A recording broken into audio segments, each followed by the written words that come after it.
दो जुड़वा बहनों की पहली रसोई। माँ, मुझसे नहीं बनता ये हलवा। कब से कोशिश कर रही हूँ। 2 बार तो हलवा जल गया और इस बार एकदम पतला पानी बन गया। मैं इस रसोई के काम के लिए नहीं बनी और ना ही हलवा मुझसे बनेगा। अपनी बेटी जिया की इस बात से मालती चिंता में आ जाती है। हे भगवान, क्या करूँ मैं इस लड़की का। हलवा भी नहीं बनाया जा रहा इससे। ससुराल जाएगी तो रसोई कैसे संभालेगी। लड़के वालों के सामने तो फट से मुंह फाड़ कर बोल दिया था कि मुझे सब कुछ बनाना आता है। अगर हलवा तुझसे नहीं बनेगा तो और किससे बनेगा। इतने में जिया अपनी बहन को आवाज देकर बुलाती है। पिया, अरे ओ पिया, माँ बुला रही हैं। आई। जी माँ, बुलाया? लो माँ, आ गई मेरी प्यारी बहन पिया। ये बनाएगी मेरे हिस्से का हलवा। देख रही है पिया, तेरी निकम्मी बहन कैसे दांत फाड़ रही है। कभी कभी तो मुझे यकीन ही नहीं होता कि तुम दोनों को मैंने एक ही कोख से जन्म दिया है। मालती के इस कथन का कारण था अपनी दोनों जुड़वा बेटियों का अलग अलग स्वभाव। हालांकि दोनों शक्ल सूरत से एक जैसी ही दिखती थी। अगर दोनों को एक साथ खड़ा कर दिया जाए तो पहचान पाना मुश्किल होगा कि कौन पिया है और कौन जिया। जहां पिया सीधी सादी, संस्कारी और घर के काम में निपुण थी, वहीं जिया मनमौजी थी। दोनों की शादी वसुंधरा के बेटों कार्तिक और अनुज से पक्की हो चुकी थी। इसलिए मालती जिया को खाना बनाना सिखाती है, पर जिया लेबा पोती में ही लगी रहती। गुजरते वक्त के साथ दोनों बहनें शादी करके ससुराल आ जाती हैं। हे भगवान, मेरी ये जुड़वा बहू की शक्ल तो एकदम सीता गीता के जैसी मिलती है। अब इसमें से कौन पिया है कौन जिया, कैसे पहचानूं? तभी जिया फट से कहती है, माँ जी, मैं पिया हूँ और ये जिया। अच्छा, चलो दोनों बहनें जल्दी से इस कलश को गिराकर अंदर आ जाओ। दोनों बहनें गृह प्रवेश करके ससुराल में कदम रखती हैं, जहां उन दोनों के एक से चेहरे देखकर रिश्तेदार भी अचक्के रह गए। माला और गेंदा भी देखने लगी।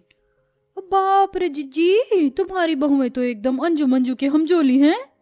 हाँ माला, दोनों जुड़वा बहनें हैं ना, इसीलिए। अच्छा चलो, अब तुम दोनों बहनें जाकर आराम कर लो और कल वक्त से उठना, क्योंकि तुम दोनों की पहली रसोई है।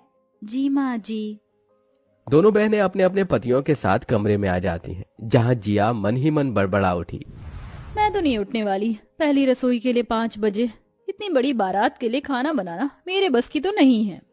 वहीं दूसरी तरफ पिया अपनी सास के कहे को मन में बिठाई थी।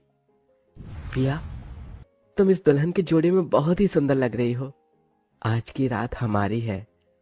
पिया ने बड़े बोझ भरे मन के साथ कार्तिक की ओर देखकर कहा।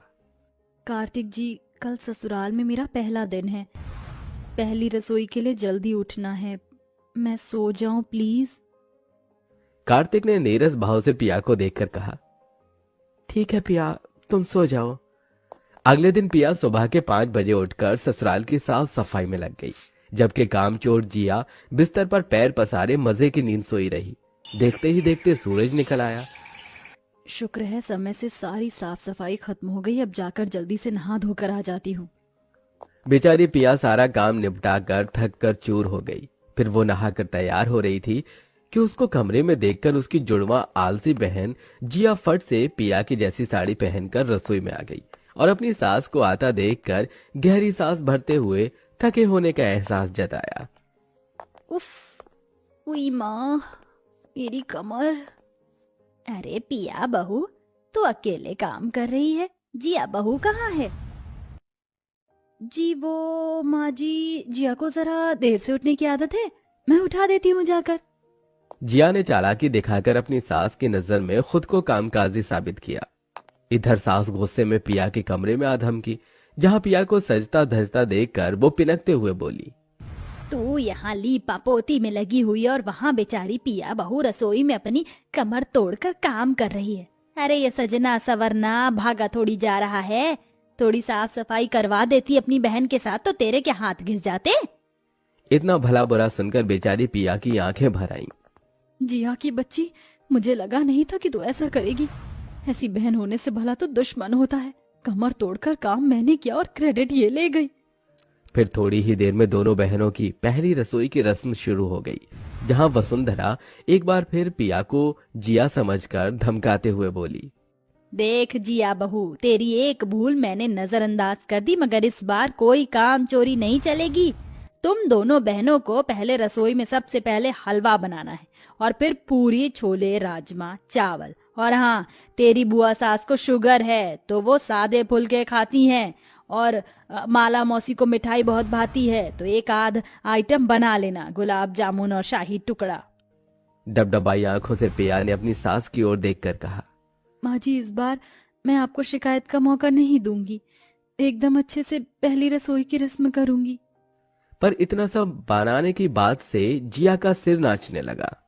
उफ, मुझे तो हलवा तक बनाने नहीं आता, इतनी सारी वैरायटी कैसे बनाऊंगी? ओ गॉड, बचा लेना। पिया झटपट से हलवा बना लेती है, वहीं जिया हलवा बनाने में उलझी हुई थी। हलवा तो बन गया, अब जल्दी से मटर पनीर की सब्जी बना लेती हूँ और एक तरफ आटा गूंथ लेती हूँ। जिया जलन से भर गई क्योंकि उसका हलवा बार बार जल जाता था। उफ, हलवा फिर जल गया। अगर इसमें लगी रही तो बाकी खाना कब बनाऊंगी? जो भी है सही है। जिया रोध होकर कच्ची पक्की पूरी तलने लगी। इधर मेज पर पूरा ससुराल बेसब्री से दोनों बहनों की पहली रसोई की बाट जो रहा था। ओहो, रसोई से खाने की कितनी अच्छी खुशबू आ रही है, अब तो पेट में कबरी हो रही है खाने की। वही तो जिज्जी, जल्दी करो ना। बहू रानियों, जल्दी से खाना ले आओ भाई। ये सुनते ही डर के मारे जिया दांतों तले उंगली दबा लेती है। अब क्या करूं, मैंने तो इतनी देर में बस ये जला हलवा और ये 4 पूरी ही तली हैं। तभी जिया अपनी बहन जैसी साड़ी पहने होने का फायदा उठाने के लिए दिमाग दौड़ाती है और बहाने से पिया को भेज देती है। पिया देख, मैं तुझे बताना भूल गई, जीजा जी कब से तुझे बुला रहे थे। अच्छा, मैं देख कर आती हूँ। इतने में जिया फट से पिया का बनाया सारा खाना परोस देती है। ये लीजिए बुआ जी, मौसी जी, गर्मा गर्म पूरी, सब्जी, हलवा सब रेडी है। सब हबड़ हबड़ खाने लगे। ओए होए होए, क्या बढ़िया स्वाद है, खाने में एकदम नरम नरम पूरी और हलवा तो अमृत से भी मीठा। हाँ, मगर इसकी दूसरी बहन कहाँ है? आती होगी माला, ठहर मैं बुलाती हूँ।